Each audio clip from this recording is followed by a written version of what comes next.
York City asked the Statue of Liberty to lower her arm. It's so hot, I'm panting like sand fleas, our dog, and wishing I could shed my fur the way she does every summer. I also wouldn't mind splashing around in my little sister Emma's kiddie pool. Fortunately, the Super Soaker squirt gun was everywhere in 1991. Very refreshing. And in August 1991, the minimum wage is $4.25 per hour. I know this because that's how much my boss, Vinny, is paying me at the balloon race booth on the boardwalk in Seaside Heights, New Jersey, where I have a summer job. It's a pretty goofy game. You aim a metal squirt gun at a clown's tiny mouth. When you nail the spinning target between his teeth, a balloon attached to the pointy tip of the clown's hat starts to inflate. First balloon to get blown up so big that it actually blows up wins. Now, as you might recall, June and July were filled with excitement, intrigue, and romance. I was in a professional production of A Midsummer Night's Dream, starring the international superstar LaToya Sharon. I think she hangs out with Mariah Carey on a regular basis. I helped my dad bust a notorious graffiti tagger, and fortunately, not much of that romantic junk happened to me in June or July.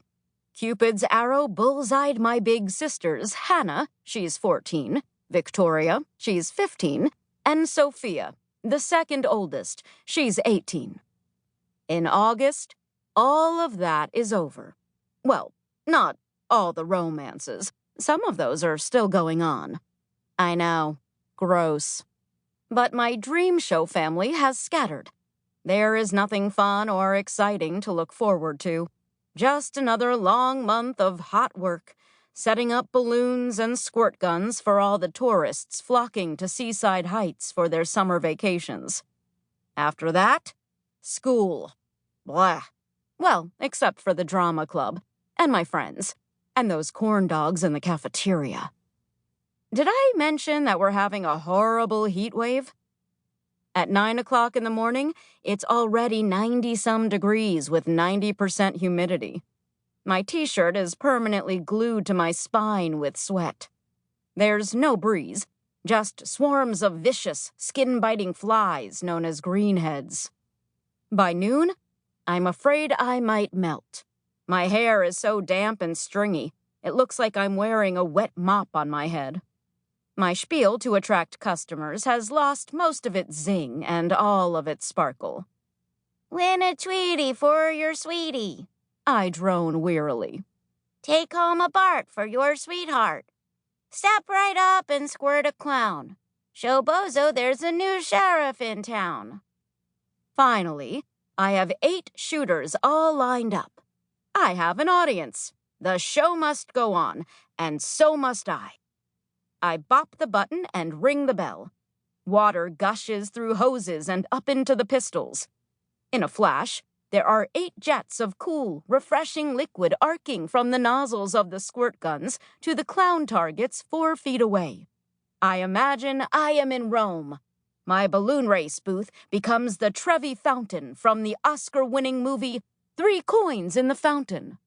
I start singing, pretending that I'm Jersey Shore favorite Frank Sinatra. 3 coins in the fountain, I warble. The crowd gawks at me, their jaws hanging open. Clearly, they are mesmerized and demand more. As I sing on, I skip and twirl and dance my way up and down the water fountain firing line, tossing pennies over my shoulder. I'm also getting totally soaked by the players, pausing to let some of the squirt gun water shoot directly into my mouth instead of a clown's. I'm having a blast getting blasted. And then, like always, I go too far. I add a coin-flinging spin, a very balletic pirouette. All that water that's splashing off me is also pooling and puddling on the floor. I slip. I fall. I land on my butt. Now, half the boardwalk is laughing. Not with me, at me. Yep, it's just like when I was back in pre-K and stuttered every time I...